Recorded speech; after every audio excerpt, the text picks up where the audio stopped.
Antum hari ini bisa melihat, bisa jagongan, bisa berubah dewi, hidup bisa bersih-bersih dewi ini. Jangan dianggap ini masalah remeh. Ini peristiwa yang luar biasa yang hari ini hari-hari kita lakukan.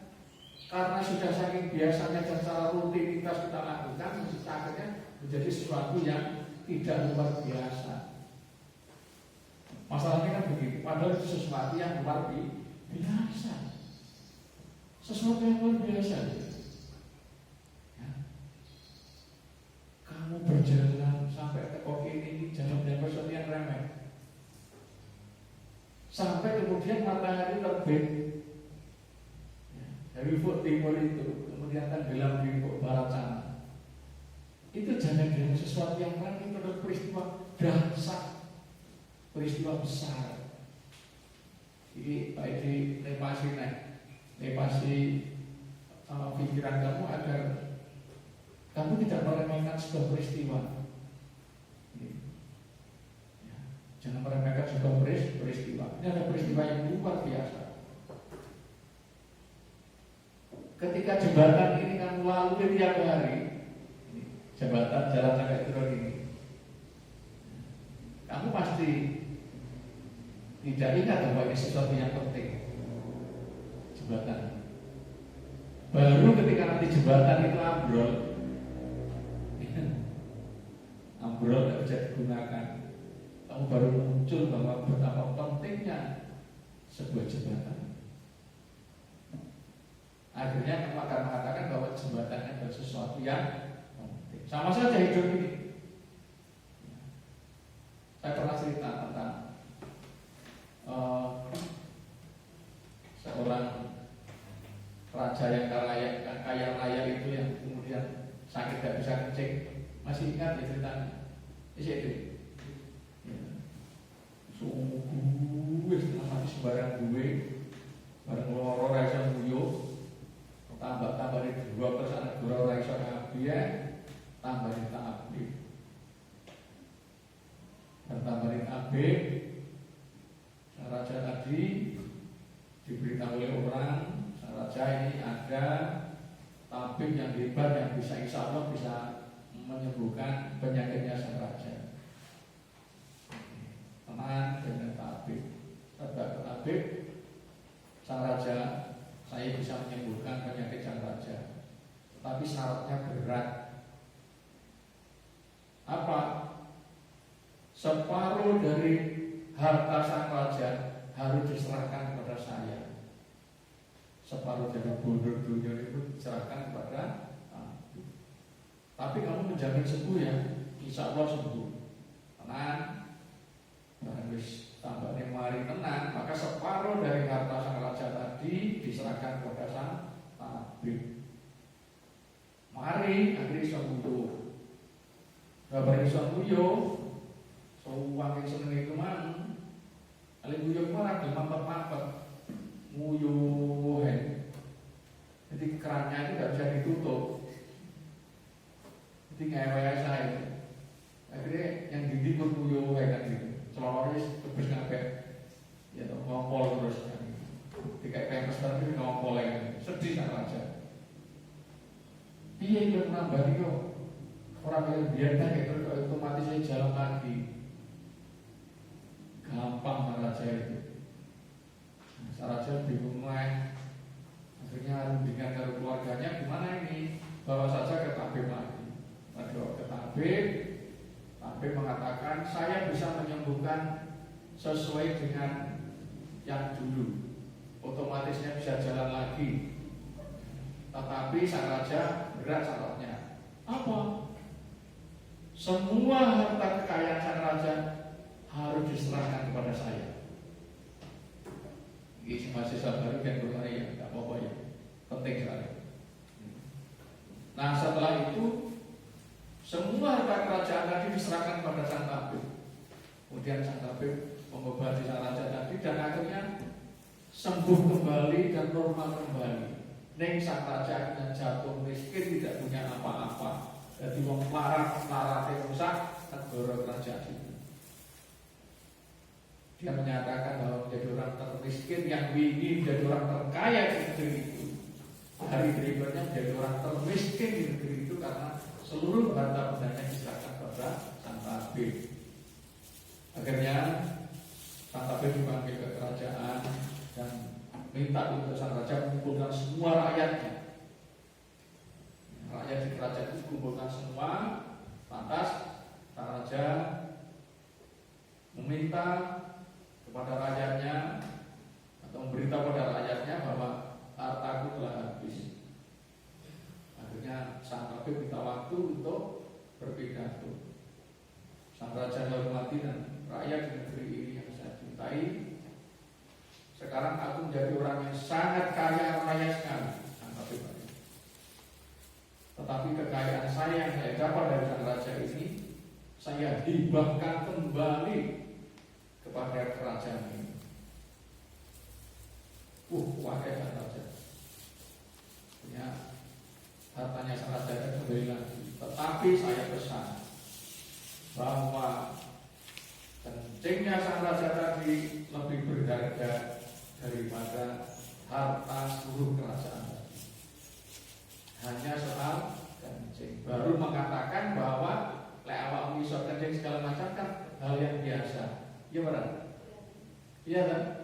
Iya ya kasih juga iris bagi saya. Nah, enggak gitu. Tetapi ketika menghadapi persoalan seperti itu, baru kemudian kita menganggap bahwa kencing tadi sesuatu yang luar biasa. Mengapa? Harus dibayar dengan harta seluruh kerajaan yang ada di sini. Hanya soal kencing.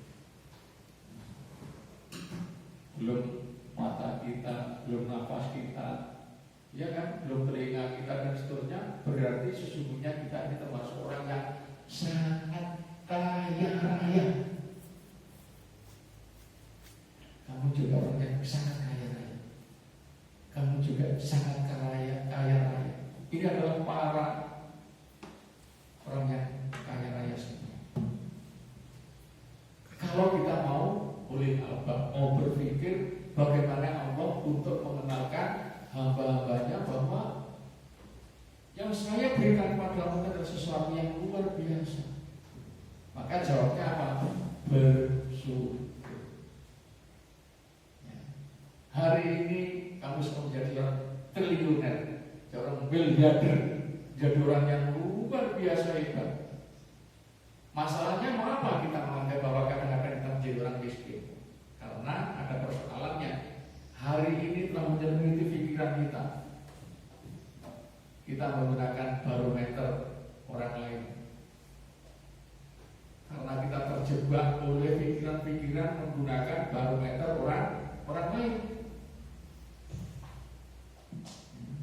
Yang ditandai dengan gemerlapan material dan seterusnya itu. Sehingga maka bahwa kita orang miskin. Padahal kita adalah, kalau kita melihat kisah sang raja tadi, maka kita termasuk orang yang sangat kaya raya, orang hebat.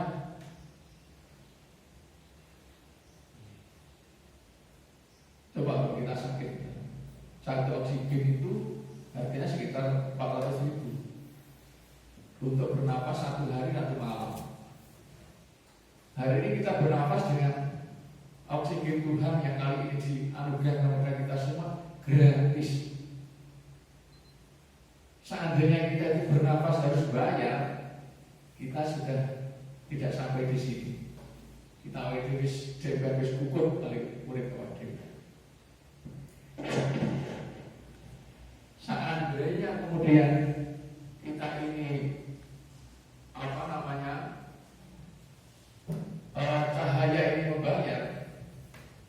cahaya ini membayar dengan berapa megawatt kekuatan matahari itu.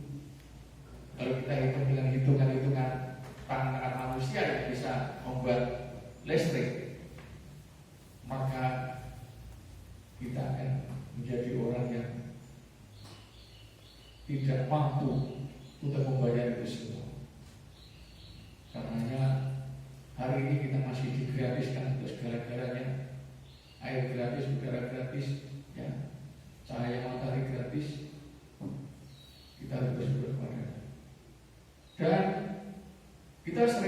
terjebak oleh kaya basmala. Jadi kita ini kaya basmala, tapi miskin kamdala gitu. Paham ya maksudnya? Awake dhewe koyo-koyo lek pijuran duwe, wis piye carane oleh oleh. Ning lek wis oleh tenan, matur nuwun cegah. Itu artinya adalah orang yang kaya basmala, tetapi miskin kamdala. Kaya basmala, tapi miskin kamdala. Kaya minta, tetapi miskin matur nuwun. Ini penting bagi kita semua. Bagi seorang mahasiswa, dari sini kita harus paham. Ya, kalau kita minta banyak, kamdalannya juga harus banyak. Bagi yang usianya 20 tahun, paling tidak membaca tasbihnya 20 kali setiap habis sholat. Subhanallahi walhamdulillahi wa la ilaha illallah wallahu akbar. Baik ini dan 61 kali paling tidak. Subhanallahi walhamdulillahi wa la ilaha illallah wallahu akbar, karena usianya itu sudah 61 tahun. Silakan terjemahkan. Karena itu artinya saya cintai kalau kaum milenial yang hari ini bisa jumpa dengan kita. Terima kasih pada mahasiswa yang sudah semester berapa? 3 ya, 4 mungkin atau 3, dan mahasiswa baru. Ya. Jadi yang diskor atau yang dinilai sama Tuhan itu, ya, yang dirapot oleh Allah itu, yang dipuji sama Gusti Allah itu bukan hasil karya kita. Misalnya kita membuat sekolahan, yang dipuji sama Gusti Allah bukan sekolah yang api atau orang, tetapi yang dipuji sama Allah adalah proses bagaimana kemudian kamu mensikapi dan bagaimana niatmu di dalam membangun sekolah. Sebuah peristiwa besar lagi ketika misalnya kamu ada nasi sudah di piring kamu, ya, ada makanan sudah di depan mejamu misalnya. Itu sesuatu atau peristiwa yang luar biasa dahsyat. Nah, masa kita ini, ya, ini kita sepele ya. Teh ini sampai di depan saya ini perjalanannya sangat panjang sekali, bukan sembarangan ini. Iya, tahu kan? Daun teh ini kemudian dulu pernah menancap di bumi mana? Kita tidak tahu. Ya. Dan tentunya sebelum jadi wedang kayak ini, jadi wedangnya udah wedang teh, ini wedang gula atau teh. Nah, ini orang katanya teh itu. Ya, dalam yang warung ini mau kopi, kayak kopi tenan gerok-gerok. Iya kan? Orang jasa. Iya benar. Kalau yang ini kan awak ini saya ini geroknya Pak Edi, apa geroknya Mik? Jajaran, terang kamu jajaran dia. Jagungan karo Pak Edi, jagungan karo Mik. Padahal si paling seru ini ya iki kan gitu. Ya, pada karo teh ini sampai di sini prosesnya sangat panjang sekali. Ya. Dan ditanam, tumbuh, dikeringkan, dikemasi, terus berjalan sampai datang bulan bulan di MA Galunggo ini, kemudian digodok, kemudian panas. Ya panas-panas, kemudian kasih gula, baru berjalan-jalan sampai di tempat ini. Ini bukan peristiwa remeh-temeh, peristiwa yang luar biasa.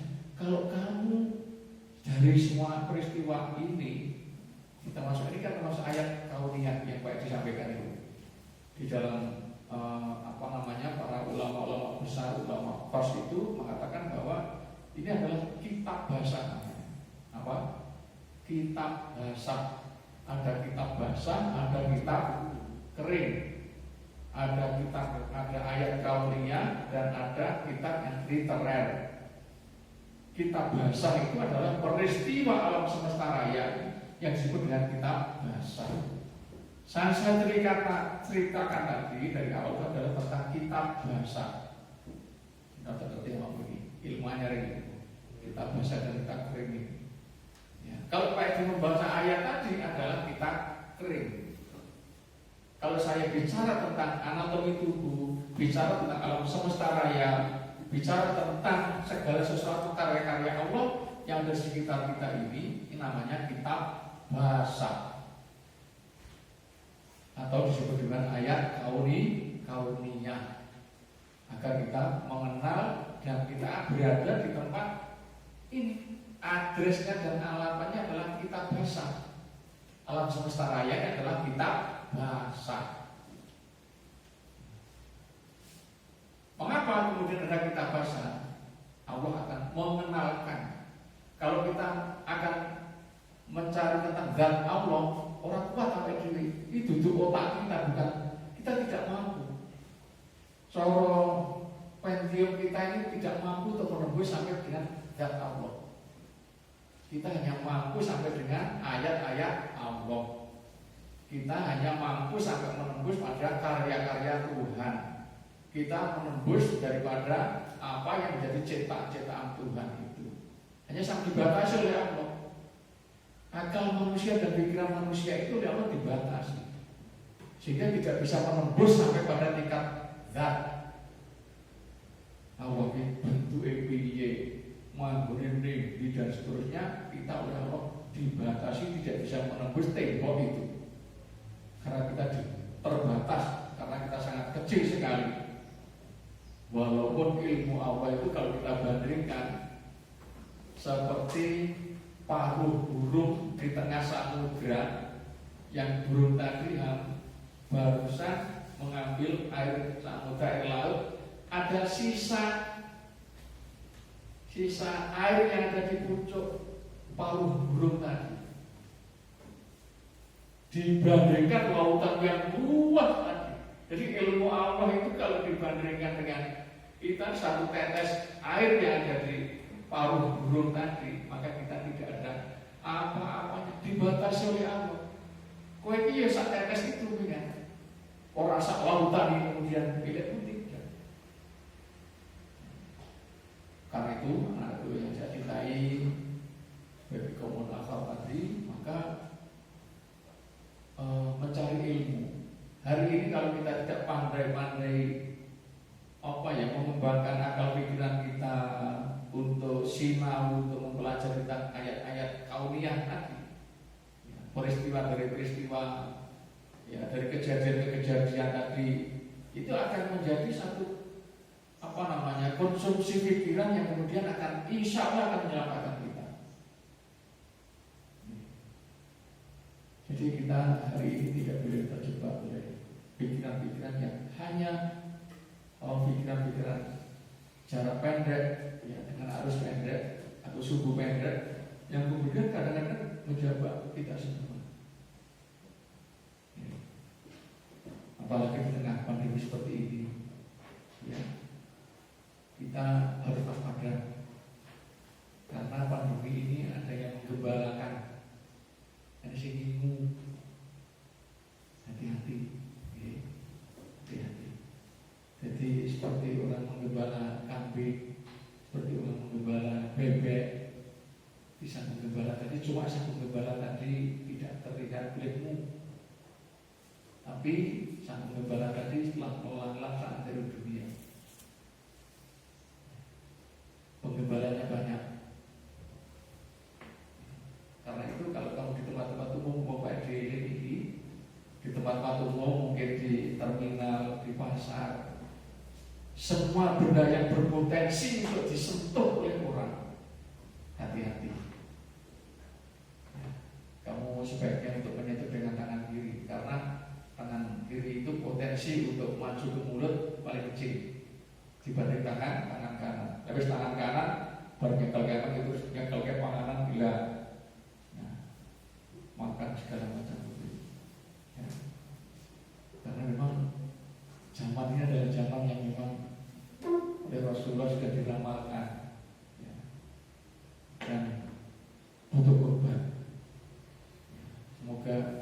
yang diri semua tidak menjadi korban zaman. Ini paling penting, ya, tidak menjadi korban zaman. Itu karena banyak sekali yang para ahli yang ngetes sesungguhnya bagaimana tentang COVID ini. Orang yang sudah di lab dan hasilnya positif, ya, dikongkon watuk-watuk ini, jadi watuk-watuk kok ditandai isu datuknya tadi. Setelah di lab itu juga tidak ada virusnya. Coba istri ya, istri kan, istri.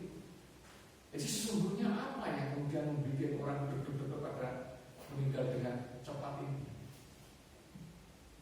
Bahkan virus ini tenan apa duduk? Allah.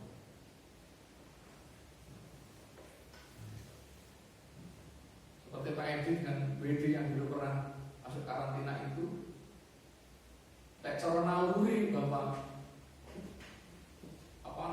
komunikasi jarak dekat ini akan mempercepat penularan. Saya harus positif, tetapi yang terjadi ibu itu positif, saya negatif. Nah, kemudian pertanyaannya, ketika orangnya sudah kebal, diimunisasi atau sudah kena imun, sudah kuat badannya, apakah ada potensi untuk menular? Pertanyaan lagi. Mana ketika hari ini masjid ditutup, pasar, mal, segala macam itu, ayo kita sebagai orang yang akal sehat dan berpikir kita hanya waspada dengan lingkungan yang ada. Bisa saja saat sepeda motormu itu akan menjadi potensi untuk kamu mati pada saatnya. Ya, taskan sepeda motor ini. Kalau kemudian penggembala tadi datang untuk memberikan sesuatu di stang sepeda motor, bagian motor itu udah ngomong. Makanya kita waspada, hanya waspada dengan situasi ini.